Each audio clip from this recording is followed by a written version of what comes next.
Today is February 13th, 2024. Welcome to Native Calgarian. Hoki, Naganago, Mekoche, Chestokom Aki, or Dekot Nagot Si. Let me try that one more time in Satudene. Dekot Nagot Tine Siku. My name is Red Thunder Woman. My married English name is Michelle Robinson, and I use she and her pronouns and trying to use they and them to decolonize my language.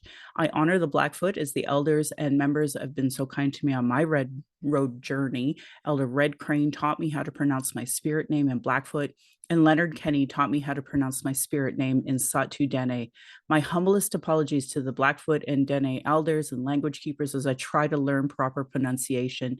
My Dene lineage roots me into the Great Bear Lake tribe in Treaty 11. My people wore rabbit skin, so it's been referred to as the land of the hare people.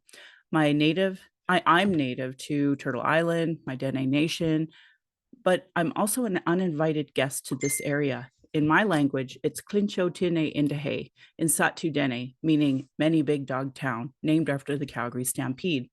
I was born in Calgary or in Blackfoot, Mohkinstsis, as Michelle Elliott, an English name which has afforded me privilege in an English colonial world. My mother is Northern Slavey Dene or Satu Dene, but my Indian Act imposed status card by the Canadian government says Yellowknives Dene. Through my father, I am a daughter of the Mayflower and a daughter of the American Revolution while having a Canadian Indian Act imposed status card, which is a colonial construct by Canadian policies meant to divide Indigenous inherent rights. Indigenous Two-Spirit and the Indigenous 2S LGBTQ community and Indigenous women are at the bottom of the Canadian socioeconomic ladder because of colonial trauma, imposed poverty, racism, gendered violence, and land theft. According to the 2023 Quality of Life Report from the Calgary Foundation, 31% of racialized Calgarians cannot find suitable employment. I am not a social worker, an elder, nor do I speak on behalf of all Indigenous. I just share my journey as I walk.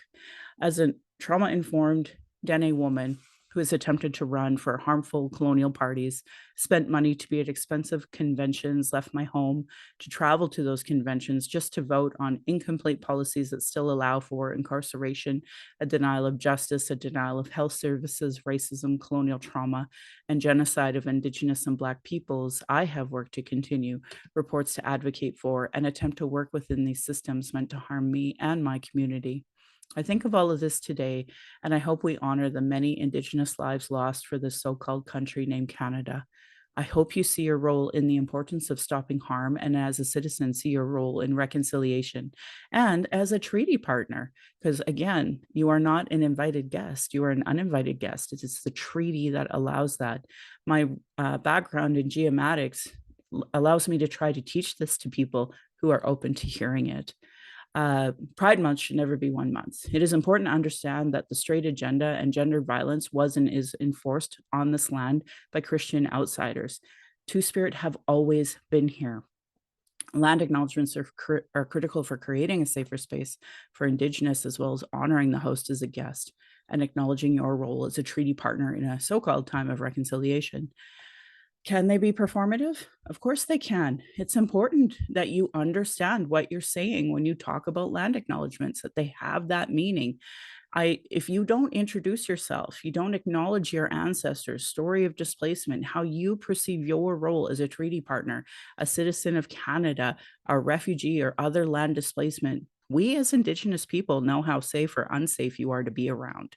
If you won't pronounce those names, won't say your pronouns, won't say your story of origin, won't acknowledge stolen lands, imposed economic oppression, your role in reconciliation, I know I won't have you around me, my family, my community, because you're not safe. It's really that simple. Understanding land acknowledgements and their importance is Indigenous 101 because it immediately addresses colonialism, oppression dynamics, broken treaties, and lies taught today in Canadian schools nationally. That's why settlers and those who call themselves Native Calgarians or whatever town you're from, you show me you have no Indigenous 101 understanding. Jesse Winty's book Unreconciled explains this perfectly, as do many Indigenous authored books. Land back is a movement that could save the planet from climate change created by colonialism, but it would also be a part of a treaty partnership, part of meaningful reconciliation, honoring global initiatives like the United Nations Declaration on the Rights of Indigenous People. I'm speaking to you on the lands of the Niitsitapi, which is the Blackfoot Confederacy. The Blackfoot south in the imposed US Canadian border are the Blackfeet. North of the border are the Siksika, Kainai, and Piikani. These lands are now Treaty 7, signed recently in 1877 with signatures that include the Blackfoot Confederacy, the Goodstoney, Chiniki, and Bearspaw nations of the Stoney, and the Dene from Tsuut'ina.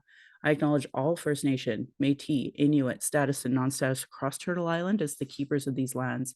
All non-Indigenous are treaty partners with the government signing on your behalf. My Patreon account is Native Calgarian, where you can pledge and support. Thank you to previous donors for already showing your support. If you value listening or watching and can afford to give, thank you. For those who cannot afford to give, I'd love to hear from you at nativeyyc@gmail.com, where you can send in your comments, questions, or e-transfers. Also, giving a review helps whatever medium you're listening from. I have a YouTube channel that you can go and subscribe, or you can just go to nativecalgarian.com for the latest podcasts and pin posts on social media. So I want to welcome my guest today and allow her to introduce herself in her way, or they in their way. Oh, thank you so much. I just want to first off say it is such a privilege to be invited into this space to have a conversation with you. I've seen your content on social media for a while now, and I'm such a fan of what you do. So this is really exciting for me.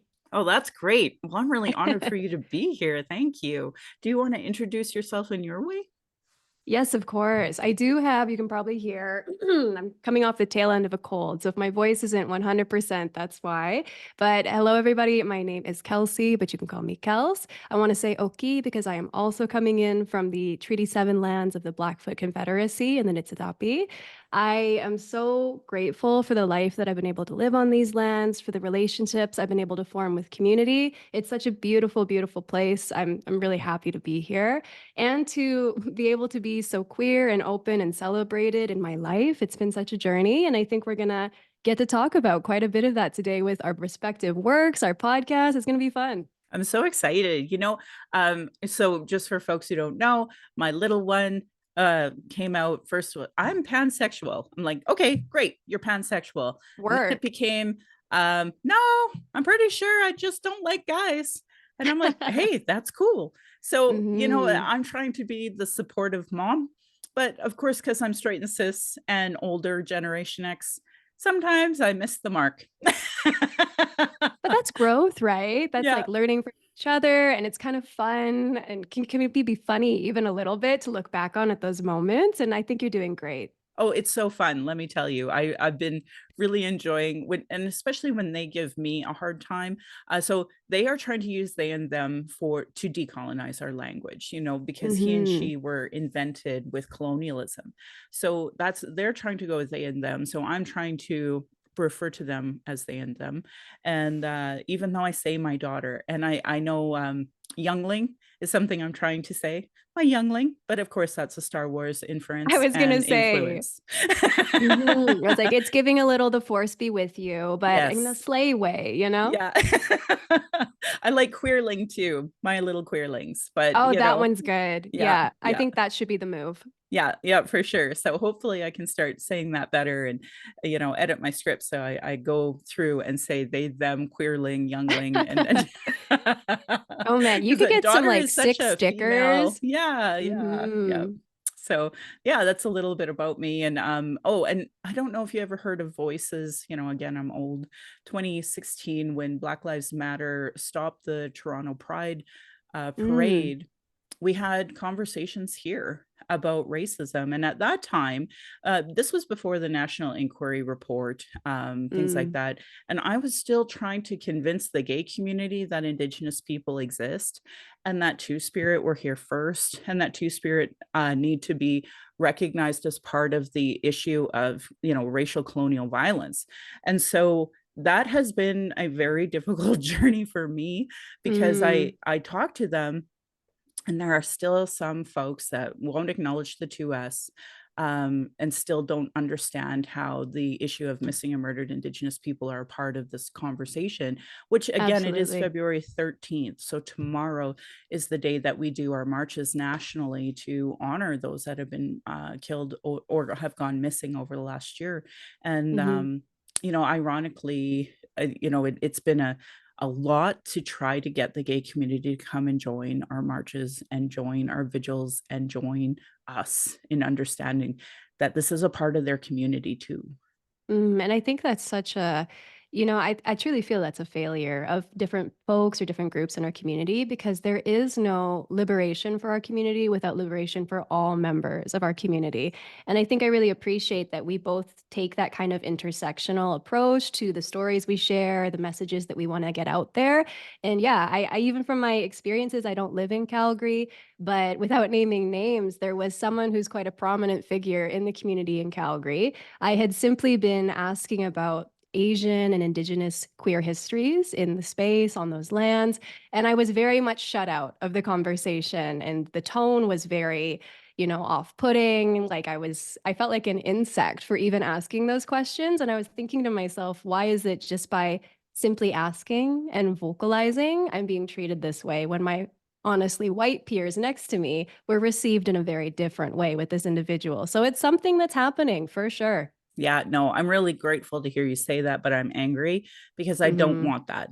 I don't want that for you. I don't want that from my youngling. I don't want that for anyone who is in this area at all because again Hmm. racism is a real issue in the LGBTQ community, and until that is starting to get dismantled a bit and people who are white who identify as LGBTQ kind of do that inward work and decolonize and Hmm. do that anti-racism work, like there shouldn't be QT BIPOC to the side of the Yes. LGBTQ community. That should never be. And it is that way because that white supremacy is so deep and Hmm. so gross. Not to mention sexism and gendered violence in general too, right? And Yeah. like, oh, I got to tell you a story. So I'm an old nerd and I love reading. So I have a book club. I've had a Me book club too. since 2016. And so we'd read the National Inquiry, like all the volumes of it. And then we read the National Action Plan. And like, I was so offended and Mm, insulted by the National Action Plan after reading the National Inquiry because the National Inquiry is so beautiful. It mm, has so much culture in it. It's so inclusive to all of the other different diasporas. It talks about gendered violence. It talks about decolonizing. It is the model we need to be going. And then there's this National Action Plan, poorly put together, doesn't even have the proper acronyms throughout it, hardly addresses racism, hmm. hardly addresses decolonization, right? I'm like, and it was insulting to me when they said they needed to put it out because I'm like, we have the National Inquiry. I don't understand. But that's that white supremacy. We're going to put out an awful, mediocre document called the National Action Plan. And meanwhile, there's this beautiful document of the report that would absolutely help like the 2S LGBT community in such a constructive, foundational way. And the white supremacy in the LGBT community was like, no, we're following the National Action Plan. That's like Hmm. like it's just garbage. It's just garbage. So Hmm. yeah. It's actually just I'm getting like chills having this conversation with you a little bit because in my day-to-day life, when I'm not podcasting or doing shenanigans on TikTok, I actually work in both the museum, like heritage sphere in Canada, as well as like art galleries, but very much dealing with these issues that we see and that we're talking about. And I've been to conferences in Victoria with the BC Museums Association. I spoke at the Canadian Museums Association's federal conference. And these things, it's so amazing that we're articulating um, decolonization, we're articulating reconciliation, truth, but then it kind of stops at the institution and we're still facing those barriers. So that's really something I see even in my day-to-day work and really try to surround myself with fellow individuals that are championing these causes and uplifting the voices that need to be heard. Oh, I'm so happy to hear that. I so we read all the volumes of the Truth and Mm, Reconciliation Commission. And I always tell people that I can always tell when people haven't read the actual books because like so for example even one of our native sisters was like, oh, I just learned that the priests were putting together and making arranged marriages in the mm, um residential schools, and I'm like, yep, that was in the national inquiry reports or the commission reports if you've read the books. So like I can Mm-hmm. always tell when people haven't. And I always wish that everybody would just make it their mission to read these because they're very clear. But back to your point about talking about, historical data, museums, etc. Like what a missed opportunity for all of the white supremacist people in those positions of power to not see how fulsome our actual history could be. And you Mm-hmm. know what, like it, because it is such an amazing history of these cultures coming together. Like literally when we talk about, Canada could lead the way internationally at showing people how reconciliation could be done. This is what we're Yes. talking about. But Mm-hmm. like right at this moment, I just want to honor the Palestinians and just say outright, like all of their museums, all of their like thousands-year old structures and buildings are literally in rubble right now. and Mm-hmm. and their institutions, like their university institutions, in rubble. So that is a lot of historical knowledge like erased. And Mm-hmm. indigenous erasure is an issue that matters to me, that I talk about here. And I really want to be able to walk into museums and see not just performative, but like meaningful history of Mm-hmm. us as I couldn't peoples. agree more. Yeah. Yeah. And, I studied anthropology for my BA, and I was working on my MA in anthropology, specifically in heritage studies. And what you're talking about with like this destruction of cultural heritage, tangible heritage, they have like a term for it. I can't remember the exact thing, but it's a form of terrorism, essentially. It's like, yeah, it's a deliberate destruction to erase people's ties to who they are and understanding of who they are so that they start to lose their identity. And especially with this, what we're seeing in Palestine, this attachment to place and specific place as well. So, yeah, I feel like that's a whole tangent that we could just get into. There's so much here. Oh, there is. But what matters to me is that I'm getting to know you. What's funny is that now that we're connected on TikTok, I see your TikToks all the time. You put out great content. So Thank yeah, you. no, I was actually approached by TikTok to be a content creator. And Oh, no I way. yeah, they talked about it being basically a huge production, like you make it a Hmm. production. And like you seem to do it so effortlessly. Do you want to talk about what TikTok is like for you? Oh my goodness. Well, thank you so much. I'm just blushing on the other side of the screen over here. TikTok, I kind of have like a push and pull love-hate relationship with it because I think you maybe have even experienced this yourself. But I so often hear that queer or BIPOC racialized creators often get shadow banned, is what it feels like, where you Mm, have an audience, but then you're putting content out there and nobody is seeing it. So I even remember, say, a year ago, I was trying to create content that I knew my audience was looking for, and I would get maybe like 200 views on something. And it was kind of like frustrating. sure. But when it goes well, TikTok has been an amazing platform for me to connect with community.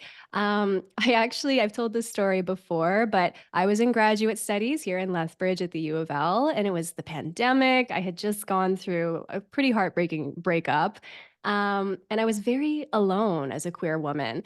At that point, like not only was I isolated at home, but I realized that my former partner had been like my primary person to be gay with or like talk about queer things, watch queer media, to have that space. And so when we broke up, I lost that as well. And that really drove me to like seek community. So I heard that TikTok was where all the gays were, all the queers. So I decided to download it. I was just, watching content and then slowly started putting out stuff of my own. And it was when I started speaking specifically about being a queer woman in Alberta that I started getting a lot of people commenting. And often they were so surprised. They'd be like, I thought you were in Vancouver or Toronto because no one's queer in Alberta. And I was like, are you joking? Like, that doesn't make any sense. So, yeah, that's how it started. And it was so confusing to me because I was like, clearly we're here. Like, we're all in my comment section.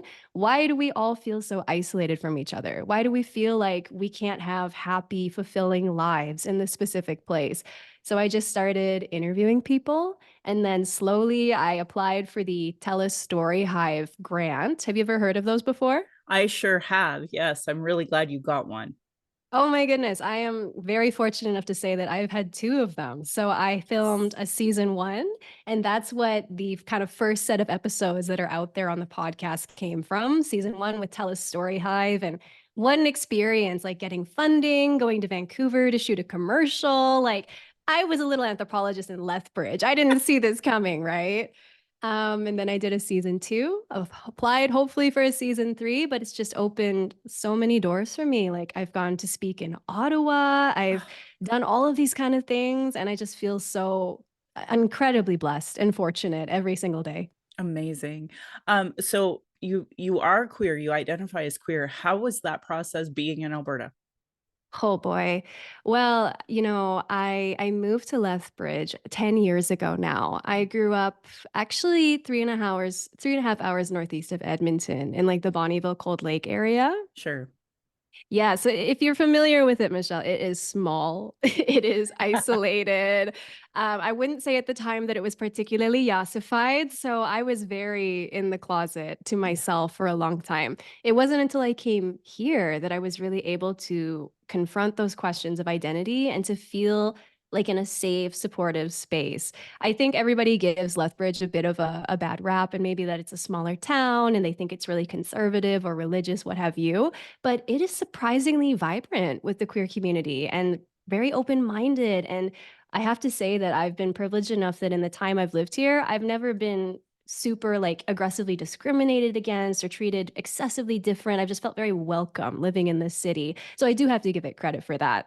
That's great. No, we thought we were gonna live in Lethbridge for 5 minutes, but it didn't work out Oh. for us. Yeah, so we did go down there, and I got to know a few folks, and it was actually during an election, so I kinda got to watch some of the, p politics of the day, and, Hmm. yeah, it was really, really quite interesting for me to kinda be a part of that, and I voted in the municipal election because we had lived there for that exact moment, and all of the work I do, all the activism I do is politically talking about, Hmm.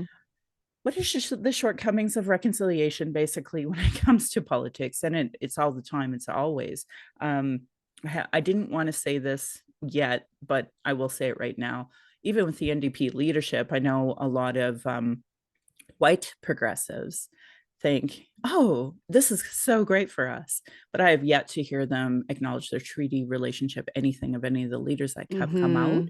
So I'm not really super excited about the whole thing. And it's funny because in the queer community, we are really encouraging all the parents, all of the people who are 16 and above, to take out memberships for either the UCP or the NDP. And all of the white progressives are like, "Oh my God, I could never do it with the UCP." And I'm like, but you have to. And actually, you two are not different to me at all because you're both really, white supremacist racist when it comes to your policies. So to me, it's Mm. no different. But I'm a federal liberal, part of the executive. So if I take out an NDP membership provincially, it automatically connects to their federal, and that's actually it's a stupid little clause in both of I had no their idea. constitutions and my constitution, that you can't have memberships to two parties. Now, most people, and I would actually promote for most Canadians to take out memberships to all of the parties, because if you're not a part of the national executive, then you don't need to worry about it. But when it comes to being in that position, I'm not going to, like, I have to follow my constitution. So but anyway, that Hmm. bigger picture, we want to make sure that we get a leadership review of the UCP that's coming up. And if our people are taking out memberships and saying, no, this sucks, then hopefully we can make some changes there. And then conversely with the NDP, challenge each of the candidates to see who is the best person for, like, I'm always about reconciliation. And to me, that's the basis of even queer Hmm. issues. But the queer community doesn't see it that way because they're so racist, so that we're not there yet. I'm hoping one day. One day. Hmm. Yeah, and Yeah. I think like it just highlights too, like as racialized individuals, and for me, even like being queer and racialized, whether I want to be political or not, my existence has been political since the day I came onto this planet. If I wanted to go into a room and just live and be unbothered, it doesn't really happen. And I think like sometimes people like when they hear us speaking honestly about our experiences, there can be this defensive response. And I want to say, like, it's not that we're saying every single white person is harmful, but these are consistent things that are coming up for you and I in our lived experiences in the specific place. And we're just advocating that we want to learn from each other and do better and heal together. And this is one way that we can do that moving forward. Right. And we do bring solutions is the other component to it. And so the sooner that, people can start addressing white supremacy, the inner white supremacy, et cetera, then we can start working on solutions better. But right now, Hmm. it is just met with defensiveness. And that is kind of the best part about this podcast is that I don't have to placate to white feelings here. Work That diva. right? That's what the other podcasts are for that are predominantly white people. Hmm. And they can just feel good about themselves there. But here, like I'm going Hmm. to talk about Taylor Swift not calling out racism. I'm going to talk about Alyssa Milano and her racism when it comes Hmm. to the Kansas Chiefs. And then of course the San Francisco 49ers. I don't know if you've been following any of that on Twitter. I'm a big Twitter I am person. so beyond sports. I am not that gay. Yeah, Like, no, me too. I get you. I don't I'm not with that, but the 49ers, the root of that was the killing of over 100,000 indigenous oh, people for the gold rush. And they proudly have their football team named after it. So I was seeing it on Facebook and in Twitter, all of the native community being like the 49ers versus the Chiefs. This sounds like a hell of a powwow. oh my gosh, Yeah. that's So funny. yeah. So what's the name of your podcast? Oh my goodness. Well, my podcast is called Queer in Alberta. And, it was kind of like a name that just fell into my lap. As I was making these videos and putting them onto TikTok, I was like, I don't know what to caption this. And it just, boom, one day there it was. And it gained traction. And I do want to say, like, I have had the rare, like, occasional comment where someone has vocalized that they don't like the word queer. And I think it's important that we recognize that for a different generation, perhaps an older generation, that word did have so much harm and connotation to it, and I don't want to erase that history. I think it's interesting to see how this younger generation is trying to reclaim it and give it new life. And it's difficult because I don't want to ignore those feelings, but how do we move forward in a word that is as inclusive as I can get? You know what I mean? Sure. I was struggling with that for a long time when I first was Hmm. And it's so justified. yeah, because I in my world, queer was a swear. It was said to put people down. It was an oppressive word. So it Hmm. was the youth that was like, okay, get over it. We're taking it back, start using it. And that is part of the reason why I still use youngling instead of queerling because I just Mm-hmm. don't feel comfortable doing that yet. However, when I'm in the circles, most people are like totally cool with queerling. It is my generation and older that are like, I would prefer gay. I would prefer lesbian. I would prefer, Mm-hmm. other words. And so, and I find that with the indigenous community too. A lot of the older generation have no problem saying the word Indian. To me, that is like the N word. So I don't ever use it for me. But I Mm-hmm. proudly tell people the Indian Act because it's like saying a really like horrible word in that bigger picture, bigger context, and that's Canadian law. And it's funny. I was watching another podcast, and they were saying it was two Black people talking about how in the States, even the most racist redneck will admit there's racism. But in Mm-hmm. Canada, we have this real, there's no racism in Canada. So half Yes. of your conversation is explaining, yes, there is racism in Canada before you can even start tackling it because Oh of the my gosh, denial of it. yeah. Yeah. I'm just thinking of like, because I'm biracial, and I want to start by saying, like, I love my father. He is a kind, loving man, but like anyone else, he is not perfect. And like raising biracial children has really like opened up some of those areas that could, in my opinion, have room for growth and room for learning with one another. And he's even told me, like, I don't view you as a person of color, while also telling me that, like, I don't know, I was on stage in a musical as a kid and they had to put what is it? Not complexion, foundation. That's what it is. Onto my face to match the stage lights. And I looked really, really tan. And he was like, "Who's that Mexican kid on stage?" Oh, wait, that's my daughter. And I'm like, so you can think I'm not a person of color, but then also think these things, you know? It's just so wild having to have those conversations of like, no, what you're saying, you're not trying to be malicious, but we can still do better for one another. Yeah, no, I actually think in Canada we need to have a real conversation about biracial kids because that's me, right? I Mm, really have to unpack a lot of that, and I was really, you know, when I had my daughter, I faced systemic racism in the hospital. We never had that conversation, that mm, that was going to happen. Now I tell every single racialized person in this province, if the moment you get pregnant, I know birth plans are a wonderful thing to be worried about, but you should actually start creating your safety plan and how to deal with racism in the hospital, because that is a real thing. And that is mm-hmm, a horrible thing that we can't just enjoy getting pregnant and having our children. We have to make safety plans to be able to save our children from being apprehended from those racist people who are running the system right now. So, mm-hmm. like, that is a real issue to me. And my dad never prepared me for any of these conversations about racism and sexism and the horrible feelings that I have on a regular basis when I'm out in the world. That is another part of the podcast.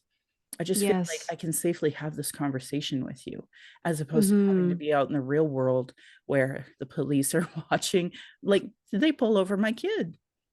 Like, I know.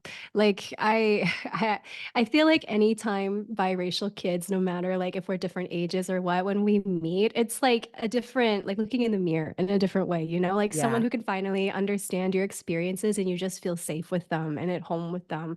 Like it's the exact same thing for me. My nanai, my mother, she, I think, very much assumed that marrying a white man, she would have white children. And we never had those conversations about like, why is someone following me home? Why does that happen all the time? Far too often. Why is someone treating me differently from my other friends for seemingly no reason? Like, why is it Yeah. always only me? And so it's almost been, I think, another way of healing for us is because with her marrying my father, she was very much expected to assimilate and like adopt to his culture, all of these different things. But now that we're older, my mom, my brother, and me, we talk about it. And it's a space for her to vocalize those frustrations and to speak in a way that I really feel sad that she couldn't when we were young. Hmm. That's really important to talk about. My mom, obviously, Denny, she really has tried to assimilate the best she can.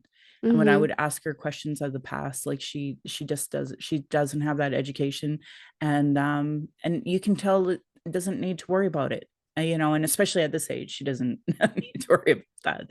So, but of course I'm worried about her because she's a visible native in Mm, Edmonton, and she was in pain not that long ago. And I was like ready to burn down her doctor's office for not helping her with pain management sooner.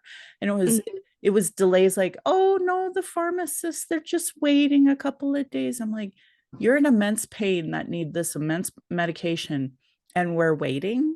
Like, and mm-hmm. I just said, Mom, like, I'm gonna come up there. And only then did she make a second phone call to get going. And so she doesn't have an inner to advocate for herself because, as you said, she was your mom was expected to assimilate.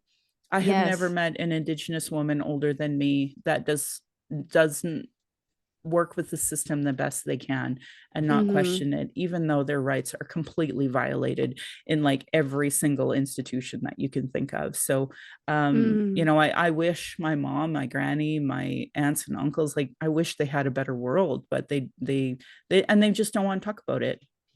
So I didn't mm-hmm. have that support system either to talk about these things. And that was part of the impetus of having the podcast, is that if I feel this alone and isolated, how many other people must feel that way? And I actually got the most I cried when I read it last night. I got a message from a Palestinian who was Oh, like, literally, wow. your podcast is the only thing I can listen to right now that validates my existence. And I just think that's so horrible that our Canadian media is that bad.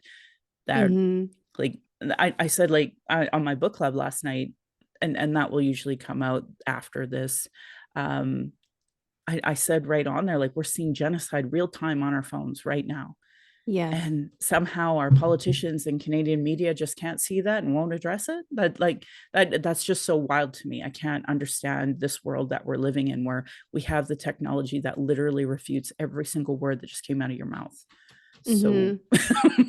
No, absolutely. And I think like these terms can be really like they're obviously huge terms with such a weight to them. And I think that intimidates people and makes them nervous. But what I would really encourage people to do is like I went to a talk on Palestine here at the Galt Museum here in Lethbridge maybe a month or so ago. mm, And it was by, she was a woman that I went to university with actually. We talked after. It was nice to catch up. But she had grown up in the diaspora here, but had visited home in Palestine throughout her life. And she gave like that firsthand account of what that experience is like, about what happened in generations of her family. So when you hear these terms and you are unsure about what's going on, I just really encourage people, whether it's through listening to us or even better, experts like that speaker, go and hear for yourself, like what is going on and take that time to educate yourself. We have the ability to have knowledge at our fingertips. right? We have a wonderful activist that's here, and she's a Jewish woman. We have a great organization of the Jewish Independent Voices. And anyway, she was a nurse, a Jewish nurse that went into Palestine and became obviously a spokesperson for Palestine ever since then within the Jewish community. Unfortunately, her Jewish family pretty much shunned her, and she's Mhm. not right like that. And that's a real thing. Like, even as an Indigenous person, it makes people really uncomfortable in the Indigenous community when you're so comfortable talking about colonialism and racism. And like, it's hard because you're at the bottom of this Canadian socioeconomic ladder, Mhm. and a lot of funding can be related to whether or not you get it based off of how much you assimilate. So for me, I've never, really understood how hard it was to vocalize these things.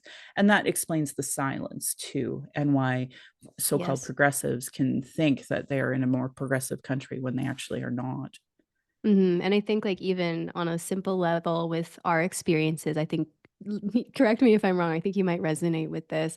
I often view, like, my ability to speak out about the things that are happening, whether it's within my own family when my dad says something either micro or macro aggressive, Mm, whether it's malicious intent or not, my ability to even call that out comes from the privilege of the better life that my mother afforded me with the sacrifices of coming to this country and giving up so much for me to have more opportunities than her.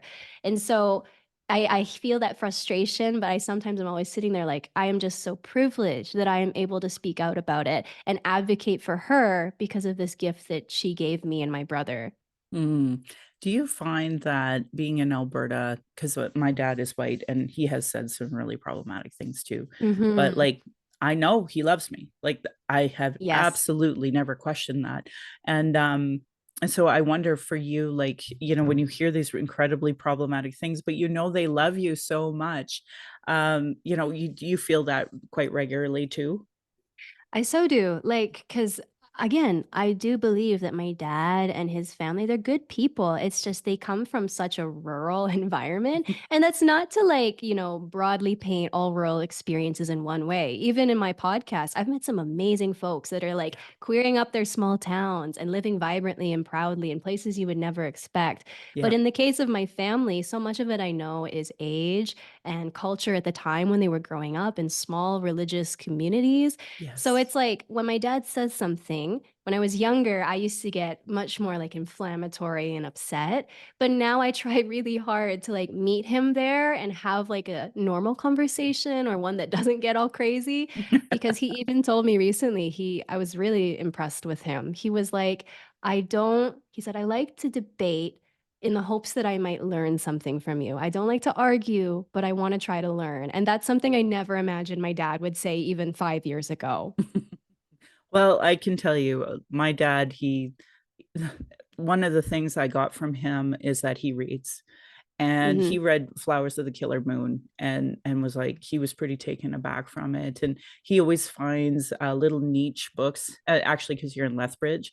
I said Galt Museum has some of the best indigenous books that you can't find at like chapters Mhm. or anything like I used that. to So work there. yeah, no, I've been there a few times, recently for a wedding, but that was kinda gonna be my place I go to all the time, and, something that really struck me from that museum that I was just pretty taken Mm. aback from was they had the rope that did the last hanging there, and it was, yeah, and I Whoa. was like, "I think that needs a Uh-huh. smudge." Uh-huh. When was this? Because as far as I know, there hasn't been anything, at least while I was there. Yeah, this couldn't have been more than what, a year or 2 ago.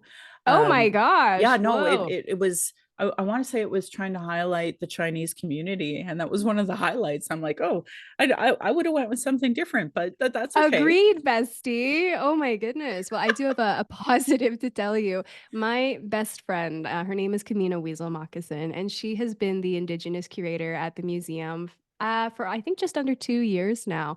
And so, you know how the Galt Museum also has Fort Whoop up down in the River Valley? Yep, That site, of course, we could have a whole discussion on, but what Kamina has done in specifically the Blackfoot Gallery there, she's like revitalized it. They reconstructed it. She put community first, and at the heart of it, there's like photos of her son dragon in a teepee next to photos of like a historical one from like say 100 years ago or so to show that Blackfoot people are still very much on this landscape. They are still yes, alive and present, yeah. and I love Kamina to death, but I'm the biggest fan of what she's doing in that space. Oh, that's so great. Earlier this morning, so a lot of people here in Calgary would know Adam North Pagan. He is from the Piikani Nation, and actually, he has a display that was there, and so there it was in the news and such. So I was sharing it to him and some other folks, and he has lots of stuff on his Facebook, and so I know that they're trying to make some good changes, and I do Mhm. believe like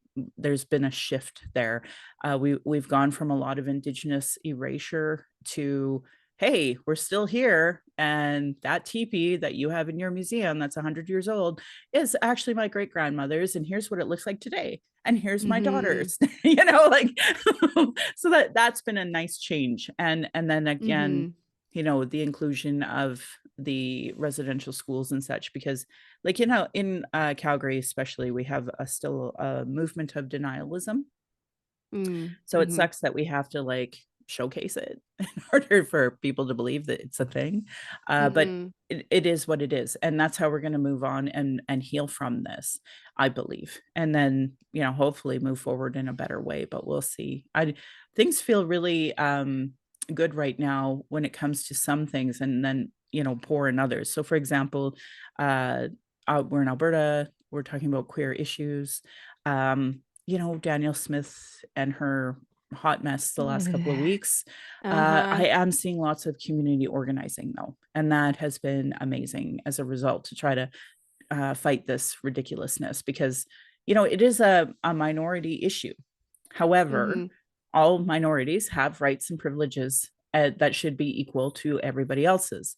So even if the heterosexual community is pushing back because of ignorance and fear, we have the queer community that is pushing back and saying, Mhm. this is what, being a minority in this country is allowed. You're still allowed rights and privileges, not erasure. So I am, it's hard because Danielle Smith is obviously a hot mess and her politics are a hot mess. But on the flip side, finally connecting to people. I've unblocked a few folks that I was like, whatever, you're racist. I never want to talk to you again. But Mhm. been forced to unblock them because, um, this issue is bigger than that right now. So, Mhm.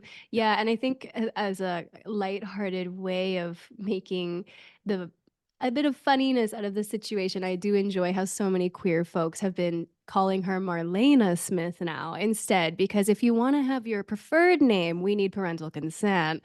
I do think that's quite cheeky. But as we were discussing even before this recording started, there was a fantastic Alberta Trans Studies Zoom virtual talk that was hosted by the Critical Hub. I think that's what it's called, out of MRU, I want to say, in Calgary. Yeah. Like I said, I'm not from Calgary, so if it's the wrong specific location, we can Google after and figure it out. But a few of the speakers, like, it was such a grounding experience to hear them talk, because I think a lot of us are feeling that fear and anxiety of like, these are the most aggressive policies proposed that are potentially going to be coming in the fall in Canada. They're more intense than what we saw in Saskatchewan and New Brunswick. It's an anxious situation. But one of the professors, I think his name is Dr. Christopher Wells from Grant McEwen University. He also works with the Edmonton Queer History Project, which is another great resource for folks. He was great in establishing that this is not the first time that something intense targeting the trans or queer communities of Alberta has been proposed, and that Albertans have a history of showing up for these minority communities and telling conservative governments, actually, we do not want this here. This is not okay with us. And so I think for younger people too, like for me, I remember students protesting Jim Prentice, that was his name, right? And walking out of school over his GSA rules and all of that kind of stuff. But this is like the big thing in my lifetime targeting my communities. So it was nice to hear from people that have done this a little longer, stories of success, even if it took a while, of Albertans saying, no, this is not okay, and winning that fight. And honestly, a lot of gay history comes from Alberta in general. As a Absolutely. result. Like, so there's a really great book, Gay History in Calgary. I really highly recommend it. Kevin Allen does good work on that. And yeah, I found it was actually at the Galt Museum, Lethbridge, and it was called Prairie Fairies. And Yes, that's a yeah, good so one I too. bought it for my little queerling, and I know they haven't got a chance to read it yet. And I mean, I have a book club, so I got to like stack what books I'm going to read when. Yeah, Right. priorities. Yeah. So I'm really looking forward to reading that book as well, because I think yeah, back to that concept, like uh queer people have always been here, and there's always been stories behind it, and there's always that, story of resiliency, of revolution, even, where it's like, oh, Yes. you think we're going to do that, this is what we're going to do in response then. and um Hmm. and I've found that quite amazing as an indigenous person, to learn from the queer community what they've been able to get away with where I haven't. So, seeing that as well, about how do we decolonize with equality, despite being under the Indian Act, right? Being oppressed under the Indian Act. So, Hmm. same with the Black community. So many good teachings, especially from Black women, Black queer women, helping me try to understand this world that we live in. So, I wish the queer community knew what a godsend it is. It helps me as an Indigenous woman in this insane world sometimes just feel normal and heal and laugh and enjoy life again, right? Mhm. So, mhm. Mhm. Well, a few Yeah, of my indigenous friends always tell me that laughter is the best medicine, and I couldn't agree more. yeah, agreed. Geez, I want to keep talking to you about a million other things. Is there I anything you want to know. touch base with today? Oh man, well, I really just think, again, thank you for bringing me on. And I guess like with that Alberta Trans Studies information that I shared a few moments ago, I am currently in the process of scheduling two interviews with two of the speakers from that talk. One is Dr. JJ Wright. She is a lesbian professor whose expertise, from what I understood in that conversation, was all about sex education and how these issues do not just impact queer youth, but it's going to be damaging to even straight or cisgendered heterosexual youth, because they're not going to have access to the knowledge that they need to have safe sex, to take care of each other, consent, all of that. It's not just one small community that's being impacted. And then the other, I believe his name is Dr. Tobias. I can't remember his last name at the moment, but he's out of Athabasca U. And I really appreciated his vocalization and naming of insidious care, and how these policies with parental rights are being formed as a type of care and concern, but this concern is actually harmful to the groups that are being impacted. So having those like words to amplify my understanding and broaden them. I don't know. Yeah. I think it's going to be a great conversation with both of them. And Mm. the folks from Critical Hub are coming on too to talk about. We hear a lot about groomers and pedophilia being associated with the queer community, how to have those conversations and set boundaries. I think that, yeah, it's a jam packed session we got going on. Oh, that's going to be such a good one. I can't wait to see it. So where would people find it to listen? Yes, Queer in Alberta is available on all major podcasting platforms. So, Spotify, Apple Podcasts, Amazon, wherever you look. It also has a video component to it. So, you can either watch that directly on Spotify or go to the YouTube channel to see the whole episodes as well. I do post little snippets and clips to TikTok and my Instagram. My TikTok handle is underscore Kelsifer, Kelsifer. And then my Instagram is kels.valendella. It's actually my mother's maiden name and my dad's name mixed together. So KELS.VALENDELA. Wow. Well, it sounds amazing. Thank you for that. Thank you for coming on my show. I absolutely invite you to come back anytime to talk about whatever subject that you feel that you have to, especially Yeah. if you get that grant and you're doing another season. Absolutely come back on to tell us about what that's going to look like. And I'm loving your TikTok, so I'm just going to keep liking them and resharing them. Thank you. Again, I'm blushing in HD. Oh, good. Excellent. Excellent. I'm so honored to have you on. And, I'm going to do my exit. It has lots of different resources, and I absolutely encourage you to hop in if I'm saying something and you're like, let's add to this. Mhm. I know something here Well, because I know you I've been know. able to yeah, I've been able to create some really cool stuff in the past year. Have you, heard of It Gets Better Canada? Yes. Yes, I wrote a couple pieces for them and did an original podcast series for them. One is called Queerness on the Prairies, and it shares the stories of like me growing up in a small town and of my friend who it was a bisexual teacher in Stettler, Alberta at the time. And like her story was very much just positive and uplifting, something you would never imagine from small places, like I said. I also made them a journaling toolkit for how you can like take a queer approach to journaling as a way of like processing your feelings. And then I did the podcast series called Our Stories, Our Pride, where I talked to three experts about like working with queer youth and all those sorts of things. It was really fun. Oh my goodness. You see, and this is what I want people to hear is that that information is out there. It's just a matter of finding it as opposed to, that message that I got where the mainstream media is missing it. I think that's what the beauty of these podcasts are is that, Mm, regardless of how weird they are right now, that voice wasn't really being said prior, and that is such the power of these podcasts and documentaries is that we can actually hear about our neighbors in a different way, in a good way. So I mhm. just love it. Thank you so much. And what about your book club? You said you have one too? Oh no, I just love reading like you. That's all. Okay, I wanted to make sure. Yeah, I do Awesome. wanna if I can, Michelle, there is one last thing I wanna say. Sure. Um, I've always viewed, like, in the conversations that I've had with people, whether on the podcast or not, there's such an ethic of care in how I want people to feel respected and seen in conversation with me, and it's just been such a privilege to hear the stories of all of these Albertans, whether they're in small towns or big cities. It's made me feel like there's such a beautiful community here for me that maybe I wasn't aware of in the same way before. And to those Albertans that are maybe nervous or intimidated by what's happening right now, we have each other's backs. We can lift each other up. We're going to get through this. There's just so much love in this identity, regardless of what the stereotypes say. And you know what? I should give a shout out to wematter.ca for the same Mm, reason. If you're a young Indigenous queerling and you're not really too sure what's going on in the world, I just need you to know you matter. And yes. there's a whole ton of resources specific to you and our experience in this Canadian diaspora.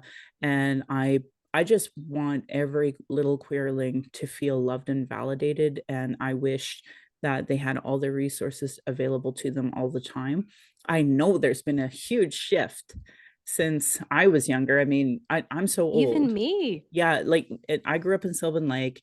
The library was open from a certain time to a certain time, and I had to, make sure my life followed within those parameters in order to get Hmm. my new whatever Nancy Drew book or whatever it is I was like excited to Icon. read. So, my hope is that with the internet, with these phones, with there's so much available literature in our libraries and such that people really do feel loved and seen, even though right now it might kind of suck for whatever reason because you're hearing, I don't know, a really influential uncle or somebody in your life that um, feels very um, able to say something negative, not knowing maybe Hmm. your story and maybe not open to it quite yet. So I'm hoping that our younglings understand that there is a whole army of parents and aunties and uncles and adults trying to push back. And like you said, we have a long history of it and we will continue to do it. And happy to stand in that place. So if you reach out, I know that there's a nonprofit in your area that is willing to take Hmm. that phone call. And I will have some resources as well for phone numbers if it's 2 in the morning and you need to talk. So, yeah. So thank you, Kels, for coming on. And thank you for sharing who you are, your story, your podcast, Queer in Alberta. And I'm hoping that a few folks will be, because like I annoy me, I just love hearing other voices. So thank you. Thank you. Thank you. Oh man, this has just been the best start to my day. I think I'm gonna have a sleigh afternoon after this, and I know we're gonna have to meet in Calgary soon. Absolutely. Oh, I can't wait. And or Lethbridge. I mean, I love an excuse to go down there. So amazing. And now everyone knows where to go meet the Kels. It's true. It's Yep. true. Right on. Okay, folks. So the Stonewall Recovery Center here in Calgary is putting together their gala. As many of you know, I am putting together a list of 2S names to say to honor them because Steve, the executive director, like that is his vision and part of the work that he's doing for the National Inquiry Calls to Justice and reconciliation in general. Just don't hesitate to message or email me that name if you want it added. Our book club, last night we did Disarm, Defund, Dismantle. What a great book. And in fact, it was said this book should be required reading for all Canadians. And I would tend to agree with that because I think it really highlights the dismantling that we've seen, the erosion in our healthcare, our mental health care, and talks about gaps that we've always had that have been amplified. And now all the funding is going to policing when that is not the answer. They're not trained in the things that we need help with right now. And that's where a huge part of our budget is going. So our next book is about Palestine and Canada's role in Palestine as well. So I hope that you will consider joining our book club. It is open to anyone. It is just a Zoom, and we meet the second month of every Monday. So sorry, let me say that one more time: the second Monday of each month.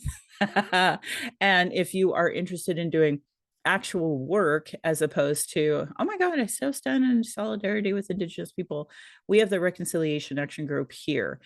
This weekend was Super Bowl. And there was a lot of internet chat and education about how Indigenous people are not mascots, but we have mascots issues here in Calgary that we've been trying to work with these ridiculous education boards on, and they're putting up all the barriers to continue to be racist. So if you're interested in being a part of action, join our Reconciliation Action Group. But also, if you are not in the Calgary area, go and look at the reconciliation committees in your churches and your sports teams, etc. And if there's not one there, make one. I'm proud that this podcast has given solutions and included cultural safety training and cultural first aid in all of them to create a safer space for Indigenous people of color, those with disabilities, and 2S LGBTQ to speak. According to the 2023 Quality of Life report from the Calgary Foundation, 88% of racialized Calgarians feel uncomfortable or out of place because of their religion, ethnicity, skin color, culture, language, accent, gender, or sexual orientation, which was up from 75% in 2022.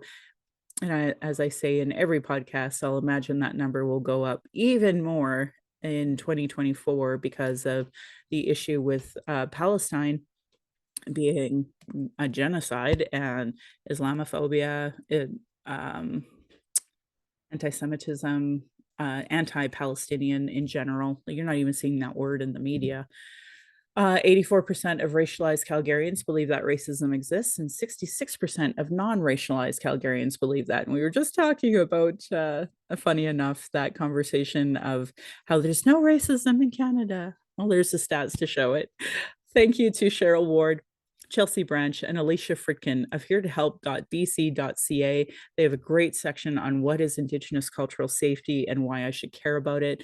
Their work and those cultural action tools are available, so please support Indigenous work like that as a part of your settler understandings, reconciliation work, and treaty partnership.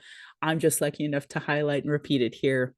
Internalized racism and lateral violence is another form of violence that Indigenous and equity deserving groups experience by the structure of racism.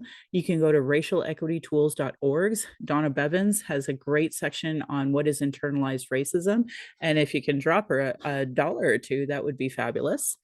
Do's and don'ts for bystander intervention by American Friends Service Committee is afsc.org. And to anyone who follows me, I'd love for you to watch the YouTube presentation by the anti-racism organizational lead of the city of Calgary, doing the presentation on becoming an anti-racism leader. I think it's really important that every single person sees themselves as an anti-racism leader. Calgary Black Lives Matter activists Taylor McNally and Adora Nofour are being legally targeted. While they have dropped Adora's charges at the moment, the damages have been done. Please join Stop the Stack YYC and see some of the upcoming actions that they've been having on Fridays and Sundays in order to acknowledge incarceration injustices that are happening. I think that if you read this Disarm, Dismantle, Defund, you're going to see that the justice within the injustice system needs to change as well. Anyway, Indigenous people have been talking about these issues and more, and sharing our traumas in reports, commissions, and public hearings, just so it can be regularly disregarded no more. Honor our words, honor the treaties, listen to politicians and their policies and their platforms. If they don't recognize equity seeking groups in their budgets with Gender Equity Plus, if they're cutting violence prevention programs and services, Indigenous education, uterus health choices, gay straight alliances, lack of human rights for migrants, immigrants, and folks with disabilities, know that your vote to that politician or party directly negatively impacts equity seeking people. Demand that they implement the Truth and Reconciliation Commission's calls to action, the recommendations of the Royal Commission on Aboriginal Peoples, the multiple reports about child welfare reform and violence prevention, and now 231 calls to justice from the National Inquiry on Missing and Murdered Indigenous Women, Girls, and Two-Spirit. Provincially, we have the 113 Pathways to Justice, and we also have the White Goose Flying Report in the city of Calgary. Denying these reports is a form of abuse called gaslighting. Our people are experiencing extreme racism in every institution, with multiple reports that say that. Demand changes from election platforms and politicians. If they don't understand colonialism, racism, privilege, sexism, gendered violence, they have zero business running. And this should be all Canadians seeing that within themselves. Your community organizations, your sports clubs, Google articles on how non-Indigenous Canadians can become allies, because there's a million ways. And the more you lift, the less I have to. Stephanie Harp, she was on our podcast about a year ago, and she was talking about trying to reach our allies to reach out and write more about the crises that we are facing. You can also go to aboriginalalert.ca to sign up for the missing and murdered Indigenous folks in your area. And she's working with the Missing Children Society of Canada, who also have an app. So hopefully some work will get done there. And womenshomelessness.ca had a great statement about demanding urgent action to protect the lives of Indigenous women, girls, and Two-Spirit and gender diverse people experiencing homelessness. And then as well, we have data for the drug poisoning deaths happening in Alberta, which is another form of genocide that's continuing. So we've had Dr. Ewan Thompson come on many times, and I encourage you to be following him and his work. Lots of new stats coming out about the new records that we're setting with those poisonings. So if you know somebody who's using substances, do not use alone. If you are using a loan, you can contact the National Overdose Response Service at 888-688-NORS, or you can download some apps. There's the Brave, Doors, and Lifeguard apps that you can have as an Indigenous person. I know how incredibly hard it is to access naloxone and Narcan and at these pharmacies that are supposed to be given out for free. So if I, a housed person who is married and living a good life, can't access them without discrimination and barriers, please know that is exactly what our unhoused population is experiencing. And you can do more by having naloxone kits on you and working harder at helping folks that are doing that work on the streets. So Bear Clans in Calgary, we have Street Cats, YYC, and actually a ton of different organizations that are trying to help feed the homeless. And I would also argue that you need to be writing your MLAs and talking to them about the funding that these nonprofits are getting and where that money is going. Because I know the CEOs sure are making 100 or six digits, but why is it we can't seem to get naloxone and Narcan to the people who need them? Anyway, if you're experiencing emotional distress after the things I talked about, please call the First Nation and Inuit Hope for Wellness helpline at 855-242-3310. It is open 24 hours a day, 7 days a week. They also have a website, hopeforwellness.ca, that has one of those chat boxes. If more related to missing and murdered Indigenous women, girls, and Two-Spirit, you can call 844-413-6649. We have a 60 Scoop Indigenous Society of Alberta at ssisa.ca. The Indigenous Residential School Survivors and Family Hotline is 866-925-4419. And the Native Youth Crisis Hotline is 877-209-1266. For non-Indigenous people, there are distress center lines in your area, usually a functioning 211, and a new national number of 988. And you can also call 833-456-4566 or text at 45645. You can go to crisisservicescanada.ca for even more resources. And of course, Kids Help Phone 1-800-668-6868. The following are the two SLGBTQ crisis support lines. You can go to lifevoice.ca. A huge shout out to the Trevor Project. The Trans Lifeline is 877-330-6366. And the Youth Line, 866-844-7386. Violence is my everyday reality. I started this podcast for all the Indigenous generations that face it. This is self-care, a way to take our power back, a way to not have tone policing, interruption, leadership shaming, gaslighting questions by people who don't really want to hear Indigenous opinions, but want to tell us theirs, even if it's uninformed about colonialism, the constant surveillance of our people, protest visuals, and our rights. I and many others share microaggressions daily. It's unacceptable anymore. Learn about being trauma informed. Folks like myself are dealing with internalized racism, gatekeeping, folks that survive off the status quo and stop the good work from going, deplete that personal resource. So internal and external racism is an everyday reality for me, Indigenous peoples, folks with disabilities, QT BIPOC, and more. And I just want to acknowledge that. Masi Cho to my ancestors, to my granny, my mom, what strength looks like through your examples. I want to thank my dad for teaching me to be strong and blunt, my stepmom for showing me what a proud culture is through her Austrian family and roots, and teaching me to be a proud Calgarian. Is through her, I'm a second generation proud Calgarian. Thank you to my husband, Darcy, for producing and editing the show, being my husband, childhood friend, father of our child, and support down my journey of the Red Road.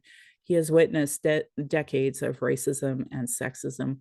And to our child, We are blessed to learn from you daily and honored you chose us. You give me daily accountability to be a better and stronger person. I hope my youngling and family are proud in the future of us trying to discuss these present day issues in a way that they can understand down the road. My Patreon account is Native Calgarian, where you can pledge and support. Thank you, previous donors, for showing your support. If you value listening or watching and can afford to give, thank you. For those who cannot afford to give, I'd love to hear from you at nativeyyc@gmail.com, where you can send in your comments or questions. I also have a YouTube channel that you can go and subscribe. Go to nativecalgarian.com for the latest podcasts and pin posts on social media.